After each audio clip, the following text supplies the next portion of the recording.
Olá, bem-vindos à oitava aula do curso sobre cartas de controle. Neste vídeo a gente vai continuar falando sobre a análise de desempenho dos gráficos de controle e vamos focar no erro do tipo 2.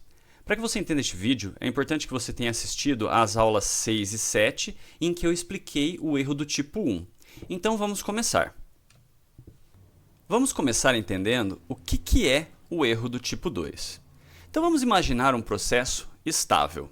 Se o processo estiver estável, eu espero que todos os pontos caiam dentro dos limites para indicar essa estabilidade. Se o ponto cair fora, seria um erro do tipo 1, porque o processo estaria estável, o ponto cai fora, quando na verdade era para ele ter caído dentro. Então isso a gente viu nos vídeos anteriores. Já o erro do tipo 2 é quando o processo sofre alguma variação, por exemplo, algum deslocamento da média para cima ou para baixo, ou algum deslocamento no desvio padrão, mas ainda assim os pontos caem dentro. O ideal seria que o ponto caísse fora. Então, sofreu esse deslocamento, o ideal seria que o ponto já caísse fora na primeira amostra. No entanto, nem sempre a gente tem isso. Na maioria das vezes, o ponto ainda cai dentro na primeira amostra, na segunda, e aí depois de algumas amostras só que o ponto vai cair fora. E aí, o erro do tipo 2 é a probabilidade da gente não detectar um deslocamento na primeira amostra, porque com isso a gente consegue estimar, em média, quantas amostras eu vou precisar para detectar um determinado deslocamento. Então vamos só dar uma olhada aqui num exemplo. Esse exemplo aqui foi simulado usando um gerador de números aleatórios. Então primeiro, eu gerei um processo estável aqui, entre as amostras 0 e 20, e aí, de repente, na amostra 21, eu simulei um deslocamento na média. Eu mantive o desvio padrão igual, mas eu joguei a média lá para cima. Então, olha só que interessante o que aconteceu aqui.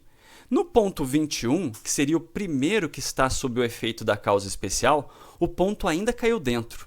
Na verdade, o ponto 21, o 22, o 23, só no ponto 24, que foi a primeira amostra que saiu fora. E isso é um comportamento muito comum, mesmo para deslocamentos relativamente grandes na média. Então, eu mantive essa causa especial entre as amostras 21 e 40 e depois voltei ela para a estabilidade. Aí todos os pontos continuaram caindo dentro. O interessante é a gente notar que, nesse intervalo entre os pontos 21 e 40, somente 8 de 20 pontos caíram fora dos limites. Então quer dizer que quando tem esse tipo de deslocamento, eu não necessariamente vou ter o ponto fora toda vez. E o beta é essa probabilidade do ponto cair dentro. Beta é o erro, né? E cair fora seria o acerto. Então agora vamos para o próximo slide para a gente ver um exemplo mais concreto disso. Neste exemplo, vamos imaginar que nós temos um processo, ele está sob controle estatístico e ele segue uma distribuição normal com média 500 e desvio padrão 4. Esses zeros aqui do lado da média do desvio padrão, eles servem para indicar que é a média e o desvio padrão históricos, que são os valores que eles realmente estão seguindo e vêm lá da fase de cálculo do gráfico de controle. E aí o nosso gráfico, para a gente verificar se o processo está sob controle, a gente está usando um gráfico x-barra e nós estamos retirando amostras de tamanho 5. Então a gente teria estes limites de controle aqui. Tá? Então é mais e menos 3 erros padrão das médias de tamanho 5. Estou utilizando limites de largura 3. Muito bem, se o processo continuar sob controle estatístico, todas as amostras que eu vou tirar desse processo de tamanho 5 vão cair de acordo com essa distribuição normal aqui, tá? E aí a gente passa os limites de controle para a gente calcular o erro do tipo 1, que seria a probabilidade do ponto cair fora quando o processo continua estável. Só que vamos supor que o processo sofreu um deslocamento, tá? A gente nunca sabe que isso aconteceu. Então vamos supor que eu só tirei essa amostra. Aí eu poderia olhar para ela e pensar assim, nossa, é uma amostra normal, caiu dentro dos limites de controle. Mas ela já foi gerada com um deslocamento da média, só que a gente não sabe disso. Aí saiu mais uma amostra aqui, que ainda está lá acima da média, mas ela não caiu fora dos limites. E aí vamos supor que depois dessa amostra, o processo voltasse para a média original. E aí ele continuaria seguindo a distribuição aqui. E a gente nunca teria detectado esse deslocamento. Porém, vamos supor, só para a gente poder exemplificar aqui, que na verdade a média continua deslocada. E ela ficou deslocada em 504. Então olha só o que pode ter acontecido nesse caso. Aqui a gente tem mais alguns pontos e aí logo depois um ponto caiu fora.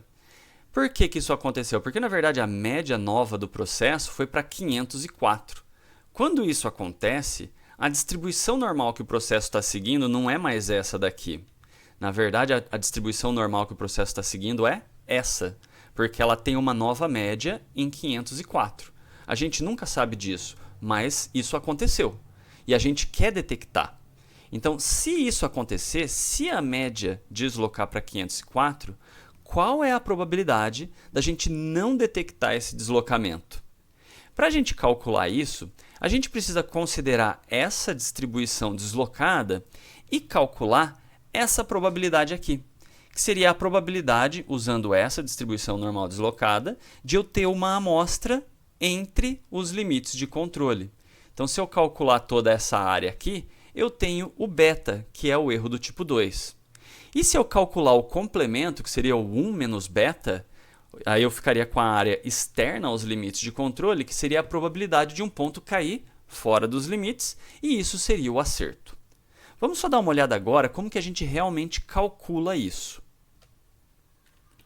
Para a gente resolver este exemplo, a gente vai utilizar a distribuição normal padrão, que é a distribuição Z, e eu girei aqui os nossos limites para ficar mais fácil da gente entender. Então, nós temos o limite inferior, o limite superior e a média original.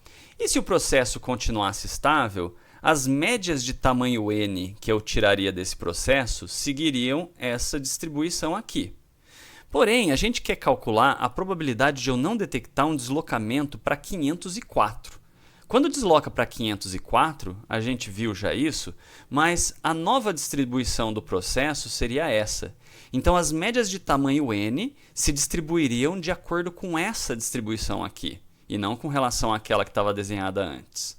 Então, nosso erro do tipo 2 é a probabilidade de uma amostra de tamanho n cair entre os limites. Então, seria essa probabilidade aqui que está em laranja.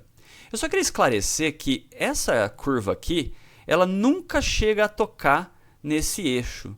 Só que os valores começam a ficar tão pequenos que não dá para desenhar. Tá? Então, existe sim uma probabilidade de eu tirar uma amostra e ela cair abaixo do limite inferior de controle. Só que essa probabilidade é tão baixa que não dá nem para desenhar. Bom, então vamos continuar aqui o exemplo. Então, beta, como eu falei, é essa probabilidade aqui. É a probabilidade de eu tirar uma média e ela cair entre o limite inferior e o limite superior de controle. Matematicamente, isso é expresso dessa forma. O beta é a probabilidade de eu tirar uma média e ela cair entre o limite inferior e o limite superior, dado que a nova média é 504. Esse μ1, esse valor 1 aqui, ele serve para representar que é uma média deslocada. Bom, para responder isso daqui, é difícil responder direto com a distribuição normal do jeito que ela está. É interessante a gente converter isso para a distribuição normal padrão. Como que a gente faz isso? Então, a gente precisa calcular primeiro o z do limite superior de controle, que nada mais é do que quantos erros padrão o limite superior está da nova média. Então, isso é calculado utilizando esta fórmula aqui, o limite superior de controle menos a nova média dividido pelo erro padrão. E depois a gente calcula o z do limite inferior de controle, que seria a diferença entre o limite inferior de controle menos a média deslocada, dividido pelo erro padrão.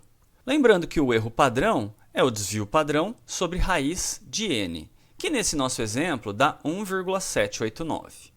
Então, aplicando essas fórmulas, a gente teria estes resultados aqui.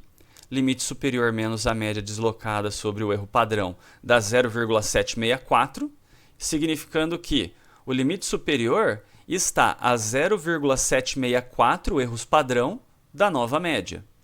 E o z do limite inferior de controle dá menos 5,236, significando que o limite inferior de controle está a 5,236 erros padrão à esquerda da nova média.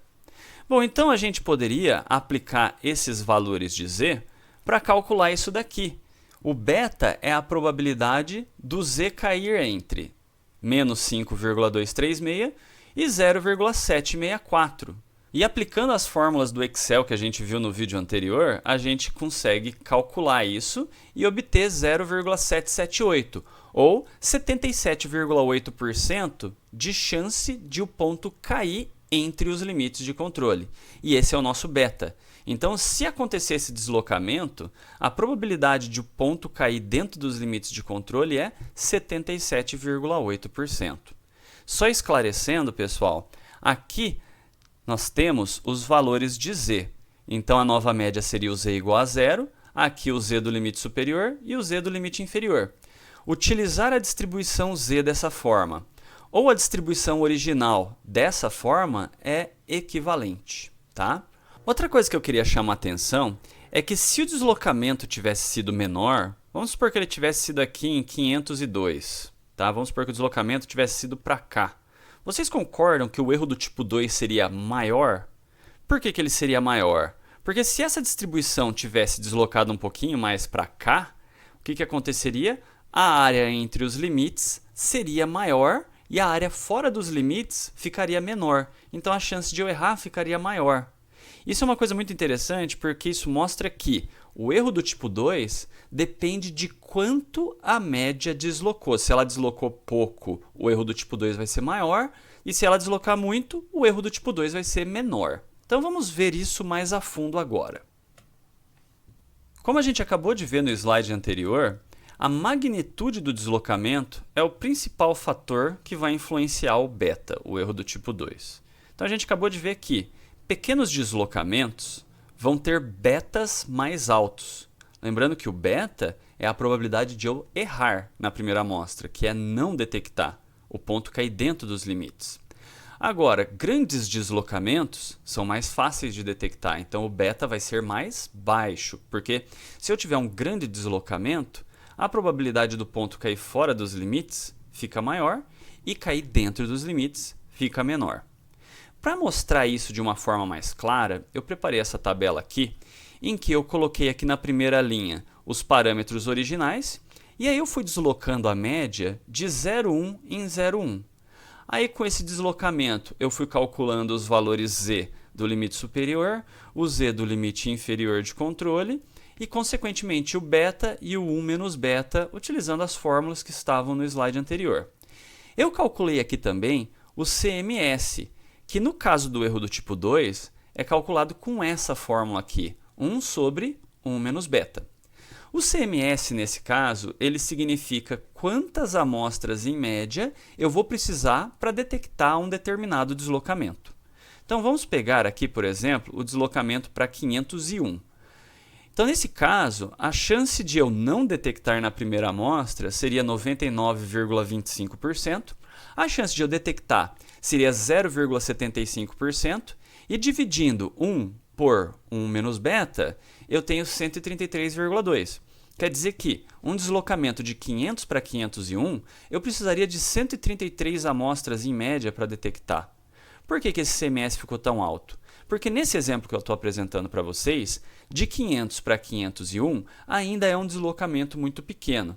Mas daqui a pouco a gente vai ver a partir de quanto de deslocamento o meu gráfico detectaria com uma alta probabilidade. Tá? Mas antes disso, a gente precisa discutir também a questão do tamanho da amostra, porque o tamanho da amostra é o segundo fator mais importante que influencia o beta. Então vamos lá. A relação entre o tamanho da amostra e o erro do tipo 2 é a seguinte: quanto maior for o tamanho da amostra, menor vai ser o erro do tipo 2 para um mesmo deslocamento. Então, quer dizer que, se eu quiser detectar um mesmo deslocamento, por exemplo, de 500 para 504, o erro do tipo 2 vai ser menor se os meus tamanhos de amostra forem maiores. Para ilustrar isso, eu preparei essas duas tabelas. Aqui a gente tem a mesma tabela que estava no slide anterior, que eu utilizei n é igual a 5, porque desde o começo desse exemplo a gente está tirando amostras de tamanho 5. Mas olha só o que aconteceria se eu tirasse amostras de tamanho 7. Nesse caso, o que aconteceria? Se a amostra tem um tamanho maior, o erro padrão vai ser menor, os limites de controle vão ser mais estreitos, e aí a probabilidade do ponto cair dentro desses limites mais estreitos vai ser menor. Então o beta acaba sendo menor por conta disso. Então vamos pegar aqui uns exemplos. Vamos já direto no 501. Por exemplo, no 501, quando eu utilizo amostras de tamanho 5, eu precisava de, em média, 133 amostras para detectar. Agora, se eu utilizar amostras de tamanho 7 para detectar um deslocamento de 501, eu só preciso de 102 amostras. Ainda é um desempenho baixo, né? 102 amostras para detectar esse deslocamento aqui. Porém, percebam que está melhor. Então, aumentar o tamanho da amostra também melhora o beta, tá? Para um mesmo deslocamento. Aqui a gente tem uma curva que é chamada de curva do erro do tipo 2. O que eu fiz aqui? Naquela tabela do slide anterior, eu só simulei os valores de beta entre 500 e 501, variando de 0,1 em 0,1. Mas aqui eu continuei aquela tabela até 510. E aí eu fui calculando para todos eles o valor de beta, tanto no caso para n é igual a 7, como para n é igual a 5. E aí aqui fica fácil da gente ver onde que o gráfico começa a acertar com uma maior probabilidade na questão do erro do tipo 2. Então aqui, entre 500 e 501, percebam que o beta ainda está muito alto. Por isso que o desempenho estava baixo. Só que na hora que a gente chega aqui, por exemplo, vamos pegar onde está dando mais ou menos 66,6%. Por quê? Porque aqui o CMS é 3. CMS é 3 significa que eu precisaria, em média, de 3 amostras para detectar esse deslocamento. Então, quando dá 66,6 aqui, no caso do gráfico que usa amostras de tamanho 7, o deslocamento detectado é de mais ou menos 503,7. Quer dizer que deslocamentos de 503,7 ou maiores, eu vou precisar de 3 amostras ou menos para detectar ele em média. Porém, usando um gráfico de tamanho 5, esse mesmo desempenho só vai acontecer para deslocamentos de 504,6 em diante. Então percebam que o desempenho do gráfico com amostra de tamanho 7 é bem melhor, porque um deslocamento menor ele consegue detectar mais rápido. Um outro ponto interessante aqui é quando a probabilidade de erro do tipo 2 é 50%. Porque aqui o CMS é 2, então eu precisaria só de 2 amostras em média para detectar esse deslocamento. Para o gráfico com n igual a 7, isso vai estar em torno de 504,5. Já no gráfico com n igual a 5, eu só vou ter esse CMS igual a 2 se o deslocamento for de 505,4 ou mais. Então essa figura realmente mostra que o gráfico com n igual a 7 sempre vai ser melhor do que o gráfico com n igual a 5. E se eu utilizasse um gráfico com n igual a 9, n igual a 10, a curva seria ainda melhor. Bom, pessoal, então era isso que eu tinha para esse vídeo. No próximo vídeo eu vou mostrar como calcular tudo isso no Excel, inclusive como fazer essa figura que vocês estão vendo agora. Tá certo? Então até o próximo vídeo.